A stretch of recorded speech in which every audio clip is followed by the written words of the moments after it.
Essentially, we have one person that says, do it, and we've given that order, and the job they've done has been amazing, and I want to thank again, Lee, what you're doing in that regard is so important, and the rapidity, just as fast as them, because it's a question of a week versus a day, and that's not going to make the difference, but you've done fantastically, and Doug and Chris, amazing job. So we've done this for a little while now. I don't think you've ever seen anything like it. And you know, I think Sean was right. These guys that are holding these up, if you ever try holding your hand out for 2 hours, that's a long time. These are pretty strong characters. You've been doing that a long time, I guess. Congratulations. Are you getting tired? Are you getting tired? I'm looking at these guys. They look like they have no problem. It's amazing, actually. It's, I think they would have beaten you guys in the test. So I want to thank you. If you want, you know, it's been a long time. If you want, we could go in and we can call it a day. And feel free then to ask some of the questions here. Look, I believe in very open, you know, we want to be open, above board. We want to be honest with the media. I wish the media was totally honest with us, but I think they're getting better, to be honest with you. And so we'll see. But if you want to take a few questions, you really on a serious note, when it comes to Fed Governor Lisa Cook, her lawyer has said that they're going to be filing a lawsuit challenging this legal action. What is your response? Are you prepared for a legal fight? And then a little bit more. Oh, sure. Always. You always have legal fights. Look, I had a legal fight that went on for years with crooked people, with very horrible people, people that have been found out now between John Ratcliffe and Tulsi and Pam, and I mean, the things that we found out, of course. It's a very, very sad group of people. But no, she seems to have had an infraction, and she can't have an infraction, and especially that infraction, because she's in charge of, if you think about it, mortgages, and we need people that are 100% above board, and it doesn't seem like she was. Yeah, please. Mr. President, first, I would love to ask you a serious question, but I have to tell you the biggest pop culture news of the year broke while we were in this cabinet meeting. Travis Kelce and Taylor Swift are engaged, and the world wants your reaction, sir. Well, I wish him a lot of luck. Oh. No, I think it's. I think he's a great player. I think he's a great guy, and I think that she's a terrific person. So I wish them a lot of luck. On a serious note, Mr. President, in May, Secretary Rubio said that they were aggressively removing visas of Chinese students. Yesterday, you said you wanted to allow 600,000 Chinese students to study in the United States. Could you and the Secretary clarify what is the policy on Chinese students in the United States? Well, we think we're, you know, look, we're getting along very well with China. And I'm getting along very well with President Xi. I think it's very insulting to say students can't come here, because they'll go out and they'll start building schools and they'll be able to survive it. But I like that their students come here. I like that other countries' students come here. And you know what would happen if they didn't? Our college system would go to hell very quickly. You'd have, and it wouldn't be the top colleges. It would be colleges that struggle on the bottom. And you take out 300,000 or 600,000 students out of the system. I like having, and I told this to President Xi, that we're honored to have their students here. Now, with that, we check and we're careful and we see who's there, and Marco wants that. We spoke, we're in the same position. But we have a tremendous college system, the best in the world, nobody even close. That's why China sends them here. And you can call it an industry if you want, but you're talking about millions of people. And I'm honored to have the students from China come here. And we're just getting along very well with China. And it's a different relationship than we had for years, where they took hundreds of billions of dollars, just sucked it right out of our country. They respect us again. I respect them. The relationship is very good. I think it's important that these are two very major powers, nuclear powers at that, but two very important powers. You know, when I get along with Putin, when I get along with President Xi, when I get along with these people, that's a good thing, not a bad thing. We're tough and we're smart and we're strong. We get along.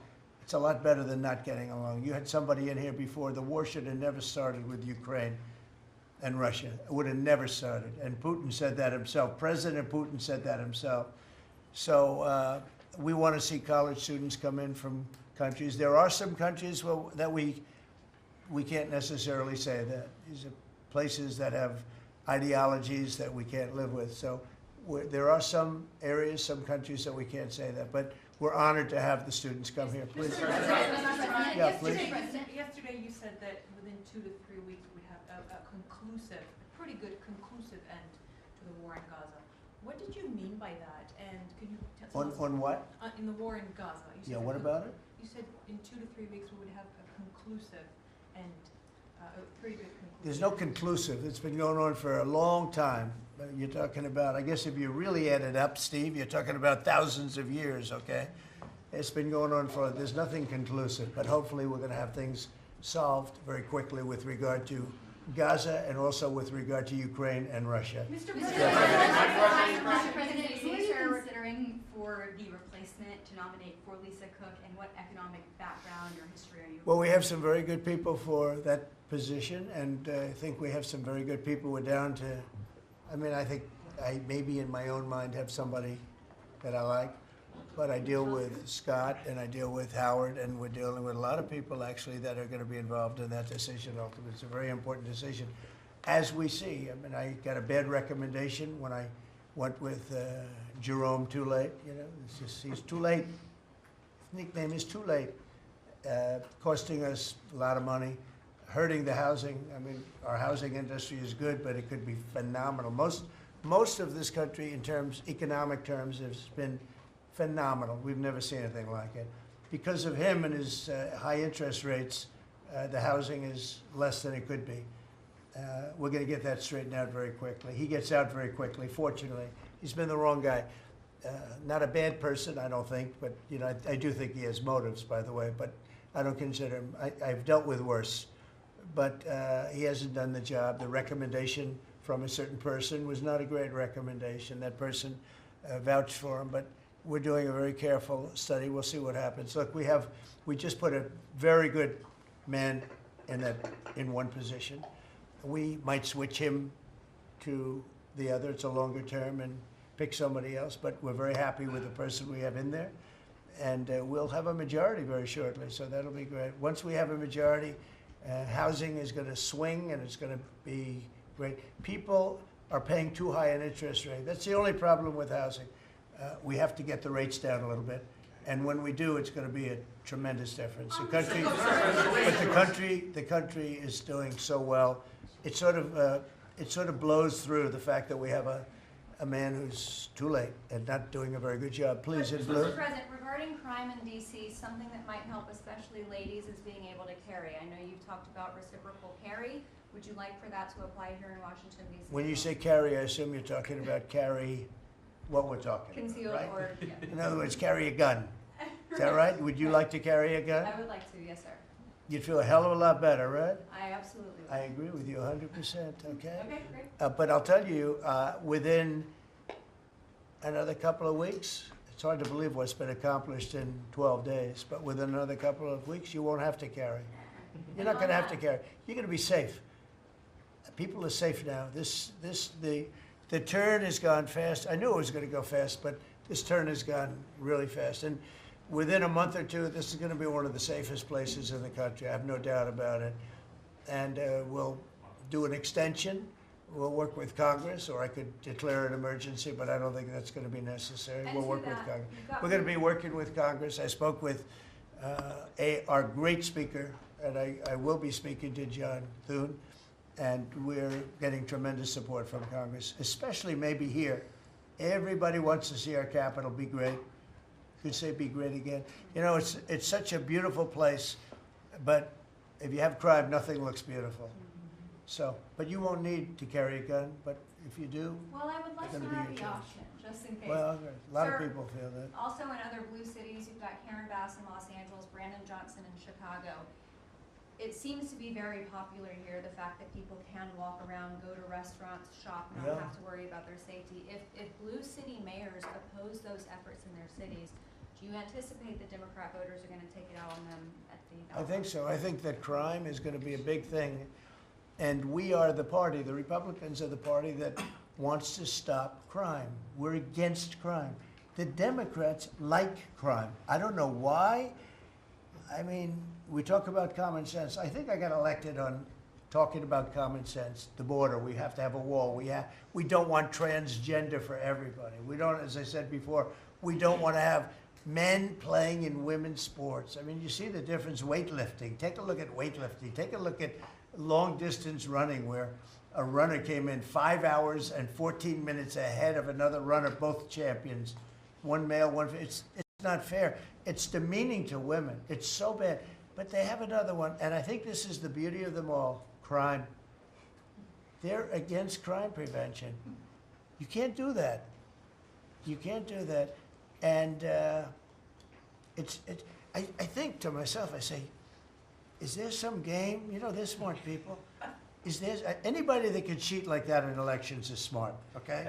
And there's never been in history anybody that could cheat like that. They're smart. They're brilliant in many ways. I say, is there some trick to this?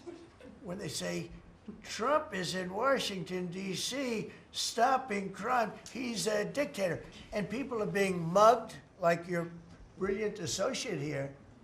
I don't know how you're alive. I mean, based on that story, you got very lucky. He didn't just go, all he had to do is this, right? And, you know, it's pretty amazing. So we have something. I think we have two things. I think what Bobby was talking about with respect to drug prices is unbeatable. Nobody else could have done it but us. And I think that crime will be the big subject of the midterms and will be the big subject of the next election. Think of it. They are, instead of saying, Trump's right about crime, it's really bad in Chicago. You have a guy in Illinois, the governor of Illinois, saying that crime has been much better in Chicago recently, and Trump is a dictator. And most people say, if you call him a dictator, that if he stops crime, he can be whatever he wants. I'm not a dictator, by the way, but he can be whatever he wants. I think it's going to be a big subject for the midterms, and I think the Republicans are going to do really well. They called it a trap. This Democrat consultant, they said, he's put him in a trap again, because these are all traps. You know, 80-20, but they're not 80-20. They're almost 100-0, all these issues. But I would say that crime is stronger than men playing in women's sports.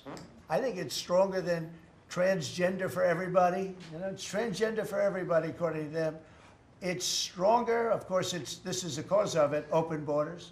Open borders gave us a lot of this crime. So, you know, so they're sort of on an equal footing, I guess. But crime is going to be a very big subject. And you know what he should do if he was smart? Illinois or New York, if they want, or Gavin Newsom, they should call me and they should say, you know, we've got a problem. You know, we could solve with this team, different players, but work the same way, because you'd leave them here. You don't want to take them out and let it go to hell. Everybody's so happy in Washington. I bet you walked over here today and you had no fear. Nobody has any fear anymore for the last 12 days. But it would be so smart. Gavin Newsom called me up, say, you know what, we have a big problem. We have the Olympics coming up. We want to do well. We have tremendous problems on crime and other things, and would love some help. Chicago in particular, maybe right now. I mean, it's a disaster. It's a disaster.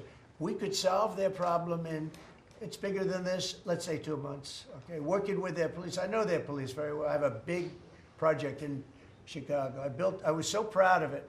It's the best site in Chicago. I got it. Nobody else got it. I was happy as hell. That was when I was a real estate guy, and I got it. The Sun Times site, they call it. And I built a building. It's a great building. And I'm so embarrassed when I see the kind of crime stats coming out there. So embarrassed. And if I were a governor, a Democrat governor, or mayor, or anybody having to do, I'd call up President Trump. I'd say, President Trump, we need your help.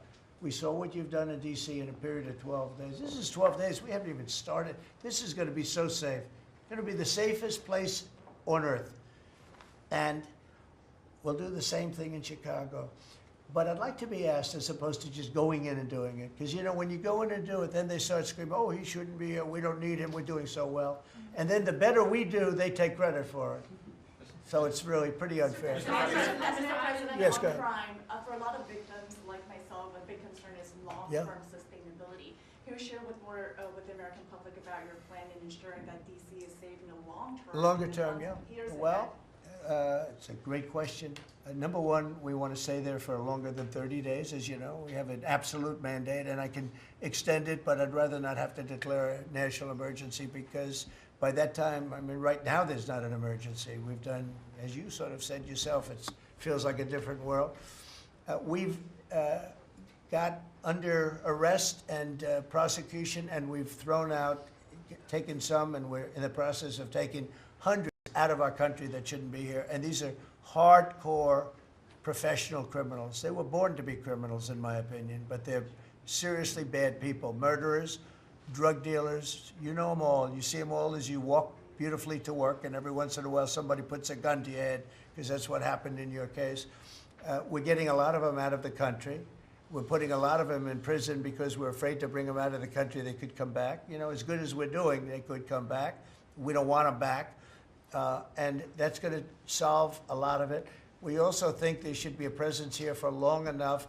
We should also work with our police department because you have very good police here, very good. We're working very well with them, by the way. And we have to work together for a while.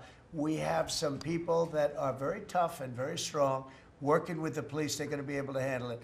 And you know what? If it gets a little bit bad, a little bit, just a little bit, I'll bring them back in and we'll straighten it out and we'll make it perfect. You're going to be so safe in the city. And you're going to have the city beautified. We're going to be giving out, we're working with Clark, as you know, construction. They're the biggest. They're working with me also. We're building a beautiful ballroom for the White House. They've been after it for 150 years, employs a lot of people.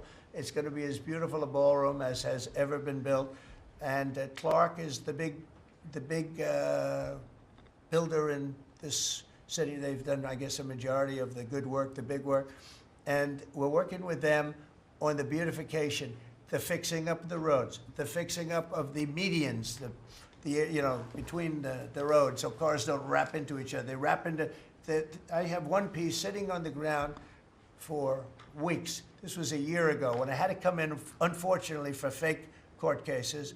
And I looked at the condition. We have it fixed up a lot right now. You know, the tents are removed and a lot of things have taken place. But I'd come into this city and I'd say, boy, does it look bad.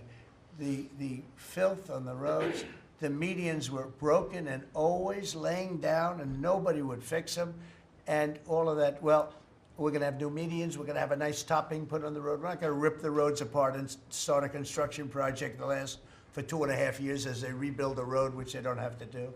And we're going to have this place so beautiful. That's going to be a part of it. Now, the biggest part is crime, but it's also a part, you know, when you see a dirty city, it's like I told, I don't know, it became the #1 thing viral. I said my father, he's a smart guy, he's a great guy, he's a loving, wonderful father, but he could be a little on the tough side. He told me that, son, when you walk into a restaurant and you see a dirty, filthy door going into the restaurant, don't go there because the kitchen's dirty also. When they see a dirty Capitol, the rest of the world, they lose a lot of respect for our country. This Capitol is going to be so beautiful. We're going to have new poles, new lights, new fences. It's stuff that, when you add it up, it's money, but it's peanuts compared to what we're talking about. And we're also going to have great safety. Mr. President, I wanted to ask you on crime and also a question on foreign policy that maybe other officials can weigh into. And on crime, Iris shared her story, and you mentioned, you know, people going. That was a terrible story. Because I'm just amazed she's here. When the gun is, Pam, when the gun is put to the head. Did they ever capture these people, by the way? I kept calling, but I haven't heard back about this guy. It'd be really great if you could maybe give the information. She's very good at capturing people, you know? She's very good. If you could give that information to Pam, would be great. Would you do that? Yes, All we'll do. right. Thank you Wouldn't so much. you'd love to see them? I would assume you'd like to see them captured. For sure. You yes. can't. You Been just waiting can't. For years. Yeah, take a good look at that. So, Go ahead, so go ahead. Just a few weeks ago, I was out to dinner with my husband, and you know, we're taking the metro back, and then we get attacked on the metro. They're throwing things. Some teenagers, you know, they're throwing liquid at us. Oh, they're throwing things. They throw. How about where they chop down the granite curbs and the concrete curbs? But the granite curbs so expensive.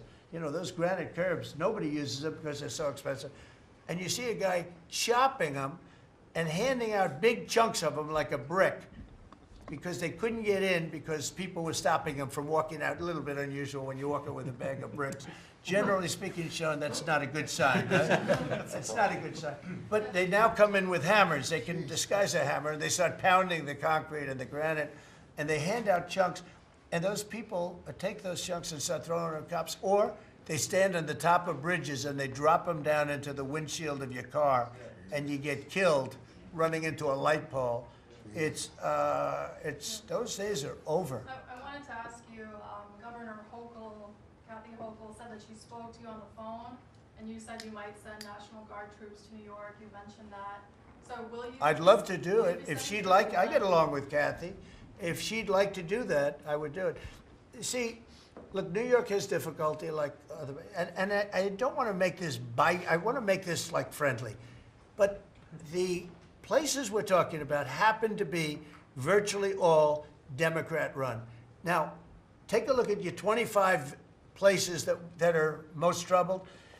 Everyone, except maybe one, and it's way back in number 24 or 25, but essentially 25 out of 25 are run by Democrats, and cashless bail was a disaster. When they did that, and I believe it was instituted first in New York, but when they did cashless bail, that was a tragedy for this, because that's when it really started getting bad. When somebody kills somebody, you don't say you can come out, you don't have to put up anything. You put that person in jail, and you find out whether or not it's true, but you don't give cashless bail with a promise to come back in a couple of months. We'll start talking to you. Because they go out and they kill other people, and you can't do that. The cashless bail has been, it's just a woke thing. It's got to stop. You see that, Christy, better than anybody. It's got to stop. It causes unbelievable, and we're doing that. We're stopping it in D.C. I would love to have the governor of Illinois call me and say, look, we have a problem in Chicago. We will stop that problem in Chicago in 2 months, maybe less, 2 months. We'll stop it.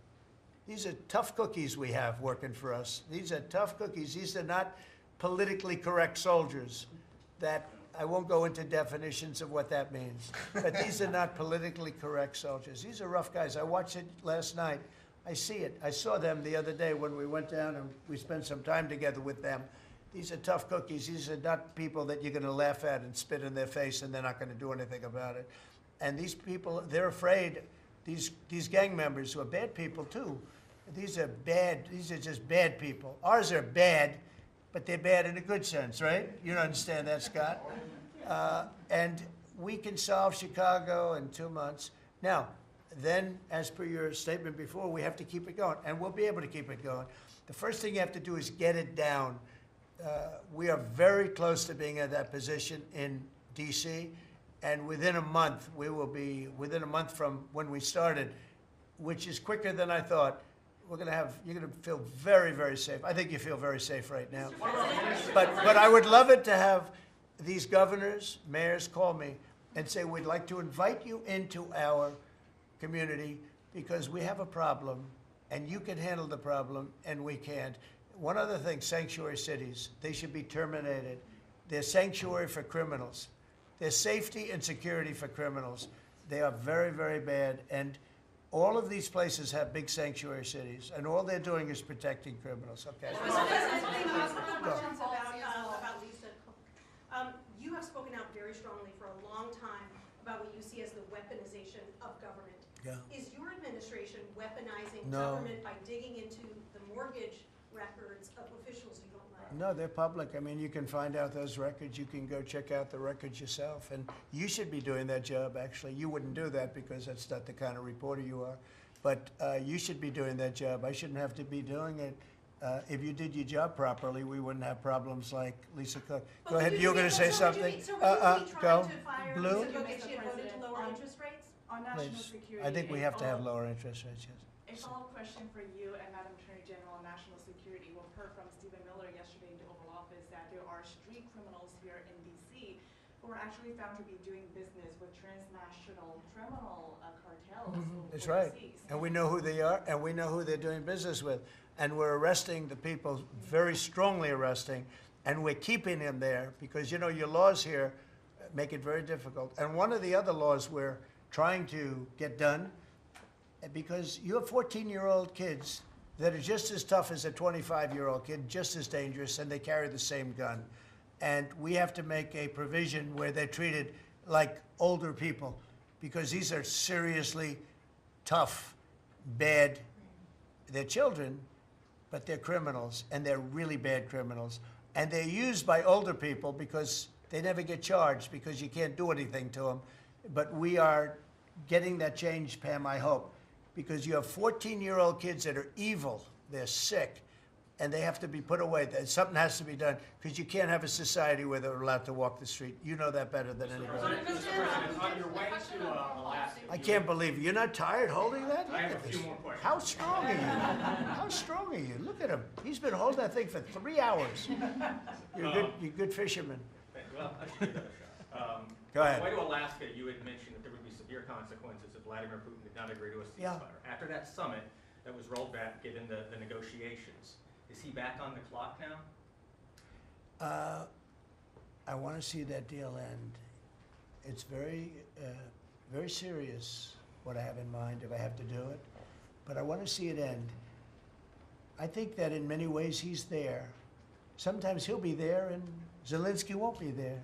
You know, it's like, who do we have today? I got to get them both at the same time. But I want to have it end. We have economic sanctions. I'm talking about economic, because we're not going to get into a world war. I'll tell you what, in my opinion, if I didn't win this race, Ukraine could have ended up in a world war. We're not going to end up in a world war anymore, but it would have ended up possibly in a world war. That would have been they were ready to trot. But just like India and Pakistan, we're going to end up in a nuclear war if I didn't stop them. You know, it's sort of strange. I saw they were fighting. Then I saw 7 jets were shot down. I said, that's not good. That's a lot of jets, you know. $150 million planes were shot down. A lot of them, 7, maybe more than that. They didn't even report the real number. I'm talking to a very terrific man, Modi of India. And I say, what's going on with you in Pakistan? Then I'm talking to Pakistan on trade. I said, what's going on with you in India?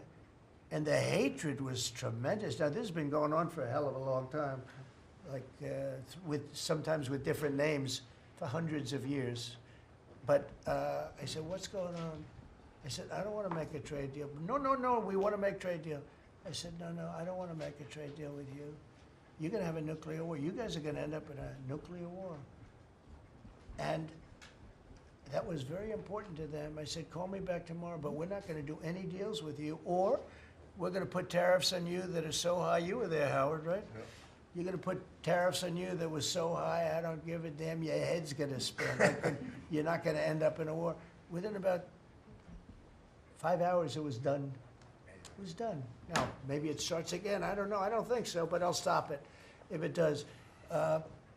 We can't let these things happen.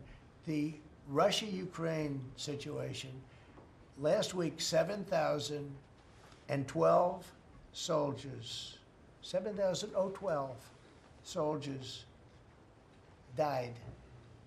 They were Russian, they were Ukrainian, they weren't American, so a lot of people would say, what do you care? They're not American. I care. They're 12,000, over the last couple of weeks, over 12,000 people died in like in 2 weeks. You know, we're talking about crime where somebody's killed here or somebody. Think of it, you have your son leaving Russia, leaving Ukraine, their little house, wherever they live with their parents, they're waving goodbye, just like our parents would wave goodbye. And they're waving goodbye, son. And then a week later, his head's blown off in a stupid war by a drone, a whole new form of military problem. So, no, I'd like it to stop. I want to get it to stop. And it will not be a world war, but it'll be an economic war. And an economic war is going to be bad. And it's going to be bad for Russia, and I don't want that. Now, I have to also see, because not everybody, you know, Zelensky's not exactly innocent either, okay? You know, it takes 2 people to tango. And I say it all the time. You got to get them together. I get along with Zelensky now, but we have a much different relationship, because now we're not paying any money to Ukraine. You know, stop that. We're paying money to ourselves. What's happening is NATO is buying all of the equipment and paying in full. But even with that, forget about that. I want to get it stopped because it's a lot of lives that are being lost. Every week it's 7,000, 5,000, 6,000. I get the reports and I see battlefields. I'd rather not see them. And you know, you read about Gettysburg. You read about Gettysburg and you see, you know, those 600,000 people, but in that war in particular was really bad. Like 150,000 or something, just dead body. I'm seeing the same. I see pictures. I see satellite pictures of heads over here, arms over here, legs over here. And this is like a modern age. It's no different than the worst wars that I've ever seen. And if I can stop it because I have a certain power or a certain relationship, I had a very good relationship with President Putin. Very, very good. That's a positive thing again. And I think I'm probably the only, Steve Witkoff would tell you I'm the only one that can solve it. I don't know, he's told me that a few times, unless he was saying that just to build up my ego, but it's not really. I have no ego when it comes to this stuff. I just want to see it stopped. Thousands of young people, mostly young people, are dying every single week. If I can save that by doing sanctions or by just being me, or by using a very strong tariff system that's very costly to Russia or Ukraine or whoever we have, you know. But I stopped 7 wars, and 3 of those wars were going on for more than 30 years. You know, if you look at Congo, if you look at, just look at any of them, almost all of them were going on for an extended period of time. Now, interestingly, one had just started. It was 2 days old, and you know that one. And we did that one when we were in Scotland negotiating. It was 2 days up, but there were 2,000 dead bodies laying on the border, and I got that one stopped too. And I'm very honored by that, but I still, the one that I thought would be the easiest is turning out to be the hardest. That's President Putin and President Zelensky, but I think I'll get it done. Why do you Can think you that stop is? the Why is it Pena harder officer? to be? You never know. It's war. Can you stop the family? With war, you never know, right? War's very tricky, very horrible. But with war, you never know. Things change. People go into war, think they're going to win the war, and then they get their asses kicked. And they lose their country, and they lose millions of lives. Nobody goes into a war thinking they're going to lose. They go in. I'm sure that Ukraine thought they were going to win. It's going to be, you know, we're going to win. You're going to beat somebody that's 15 times your size. Biden shouldn't have let that happen. Biden shouldn't have. I mean, the man was grossly incompetent. He should have never been there. That would have never happened. But you don't go into a war that's 15 times your size. Do you think So so? the Say it. Fed just put out a statement saying that Lisa Cook has indicated through a personal attorney that she'll promptly challenge this action in court, seek a judicial decision that would confirm her ability to continue. That's all right, whatever And it it is. says the Fed will abide by any court decision. Thank you very much for reading Will you that. abide by a court decision? I abide by the court, yeah. I abide by the So court. the Yes, question please. is- That's enough, that's enough. Mr. Go ahead. President, what other companies are you thinking about taking stake in? Well, you know, we didn't take a stake in the sense that it was reported. Everyone said, I bought a stake in Intel. No, I got it for free. I said I was with the, is that correct statement? Howard was there. and Absolutely correct. Scott knew all about it. They came in, a man was charged with something by a very good person, Senator Cotton, made some statements about the gentleman that was running Intel. When he came in, and I said some rough things about him, I said, I'm not happy with it, and they called, and he was very devastated at what I said. I said he should immediately resign. And he came to see me, and I was very impressed by him, actually. And he made a mistake, or factors happened where something like this could have taken place. In the meantime, his board was staying by him. And I said to him, and took about, I would say, less than 45 seconds. I said, you know what you should do if you're smart? Give the United States of America 10% of your company. And he looked at me and he said, I'll do that. I said, I just made $11 billion for the United States. And we made the deal. I didn't pay, we didn't write a check. Now, I guess Biden, with his stupid CHIPS Act, handed money to all these people that didn't need any money. It didn't do anything. You know, they're giving billions of dollars to everybody. They all have so much money, and they have more money. But there's no commitment that you had to build. They just took all this money. I don't know, it's the stupidest thing I've ever seen. See, with tariffs, they have to come in, because if they don't come in, they can't sell into our country. So it's power, and you don't have to give up any money. But I said to him very simply, I mean, I'm glad we're straightening this out, because everyone thinks I bought in. No. I said, it would be great, we'd be a great partner for you, and I want to see Intel do well. You know, Intel was a great company, and it can be a great company again.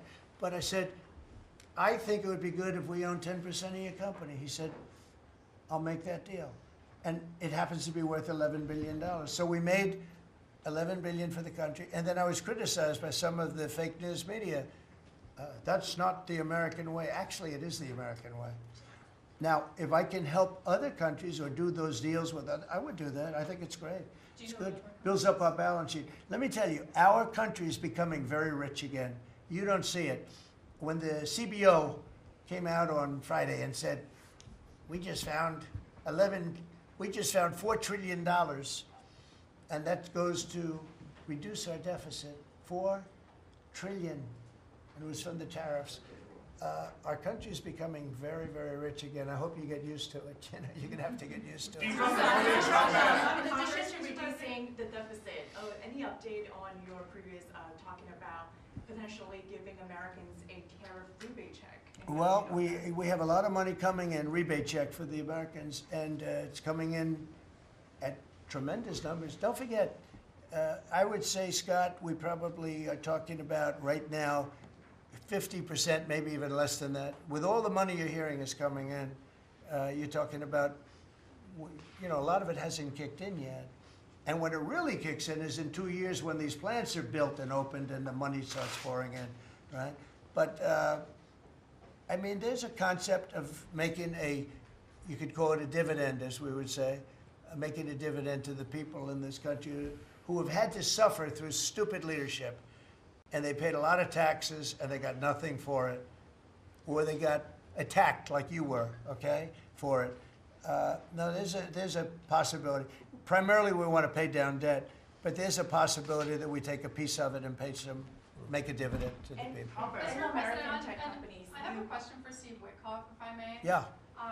This past weekend, Sergei Lavrov was saying that Putin will not sign a peace deal with Zelensky because Russia views him as illegitimate. I'm just wondering if the Russians have been relaying this to your team, if they view Zelensky, you know, as a leader worth signing a peace deal with, if they will. Doesn't matter what they say. Steve can answer, but I can answer too. Doesn't matter what they say. Everybody's posturing.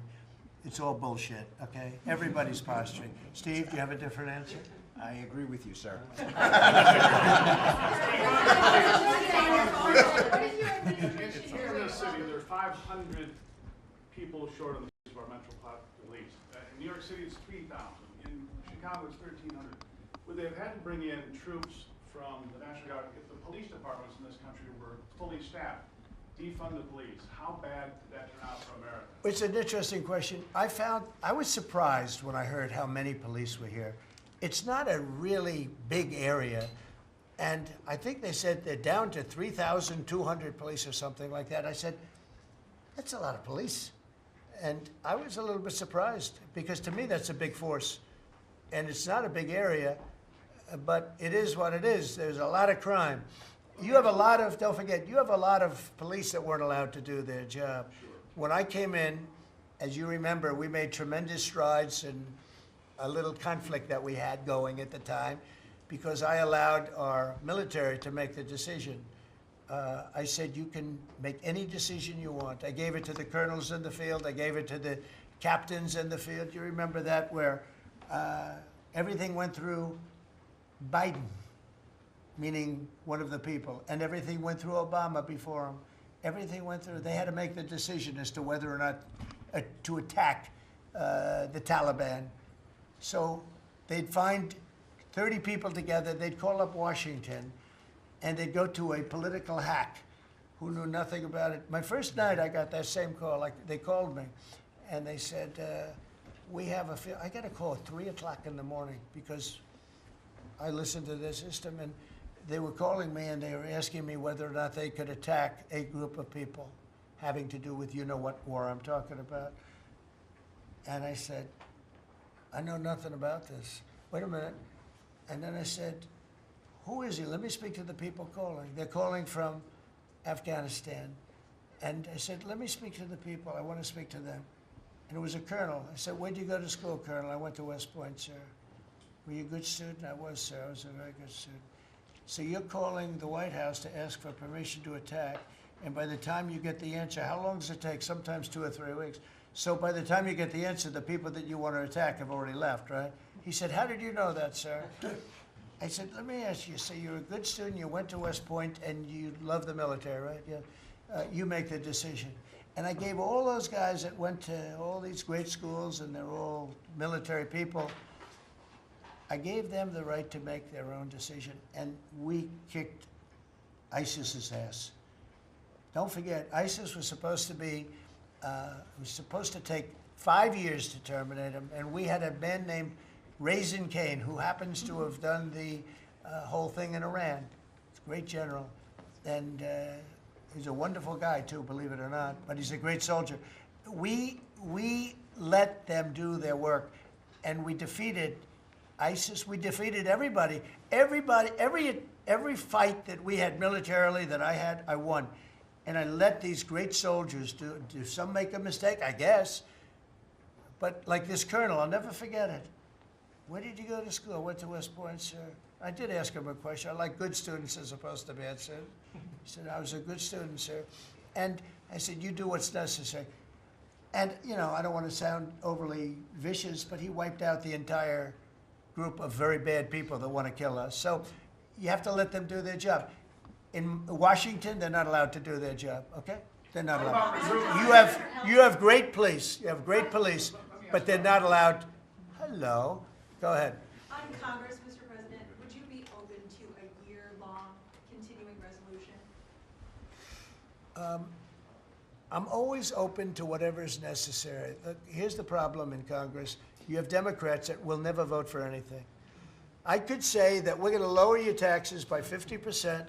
We're going to guarantee you free cities, safe cities. Nobody will ever get touched, molested, beat up, shot in the head. We're going to give you the greatest country ever. We need your vote. And they won't vote. And they do it in unison. The only thing they do good is cheat on elections and unite. You know why they unite? Not because they're good or they're loyal people. They unite because they're afraid. They're afraid of the radical left. And you can't get their vote. So we have a vote coming up at the end of September. And I think we're going to pass it because we have the majority. And I think almost every Republican will vote for an extension. Because no matter what deal you make with these people, look at Schumer. He made a deal a year and a half ago.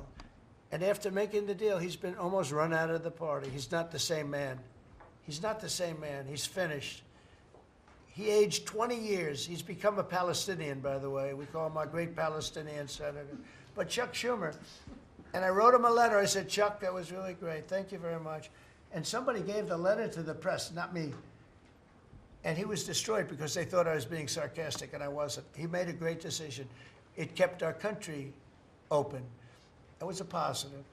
But you can count on almost no vote. I mean, I see things. I'll give you an example, crime. So we're going to pass a bill to stop crime. We may not get one Democrat vote, okay? We may not get one.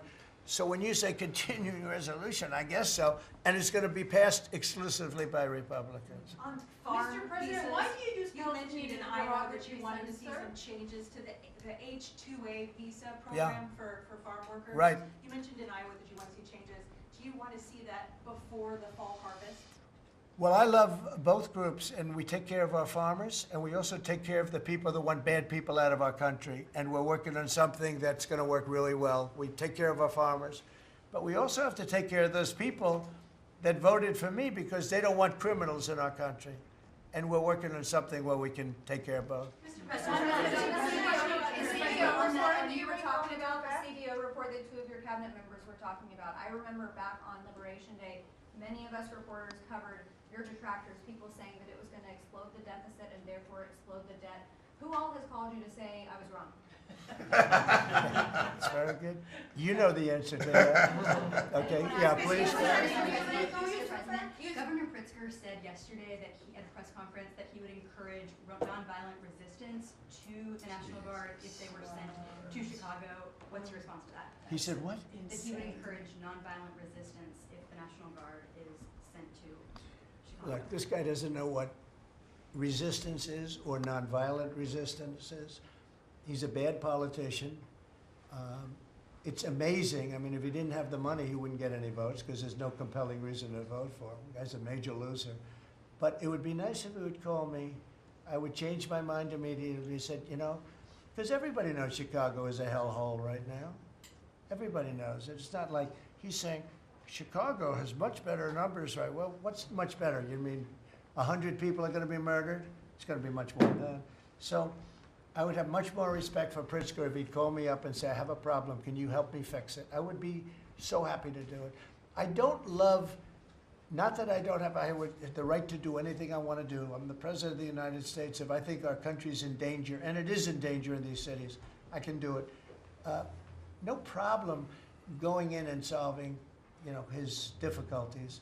But it would be nice if they'd call and they'd say, would you do it?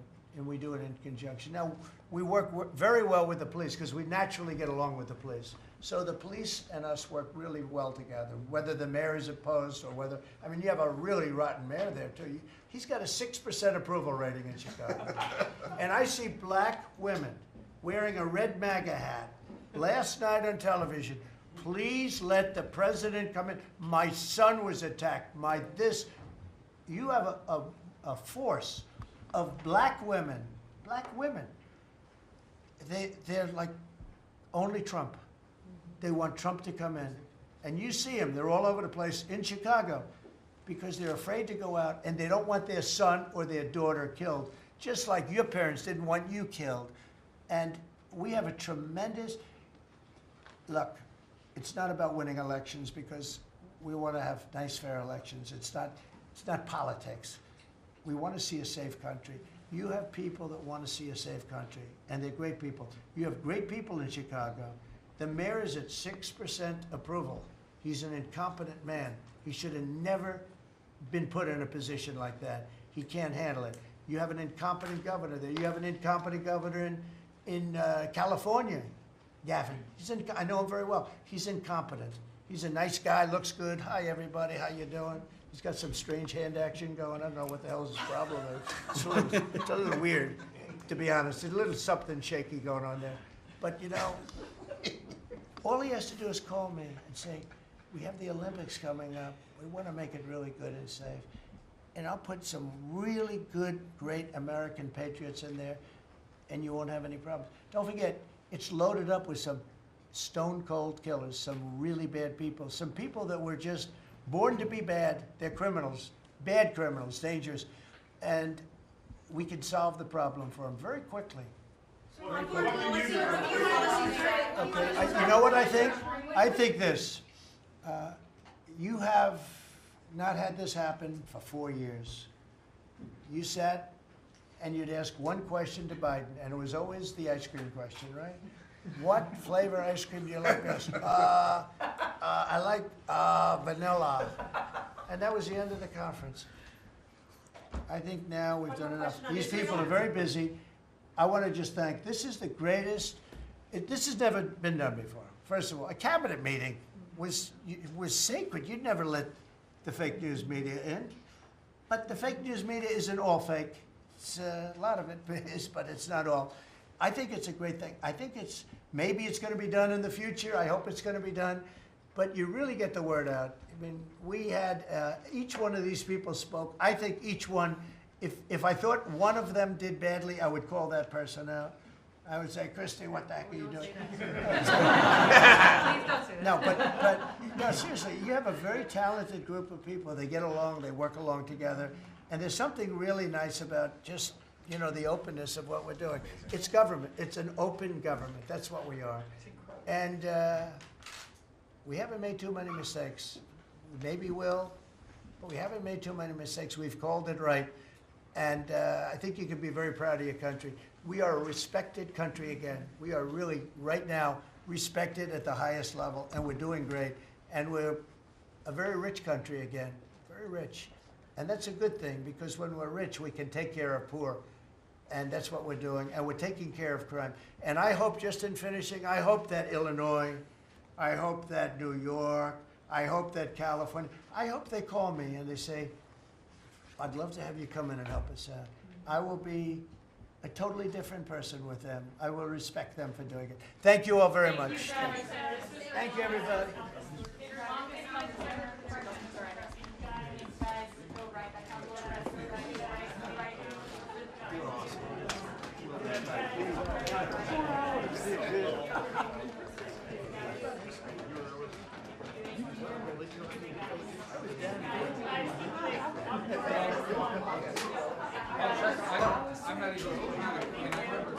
Thank you, please keep moving.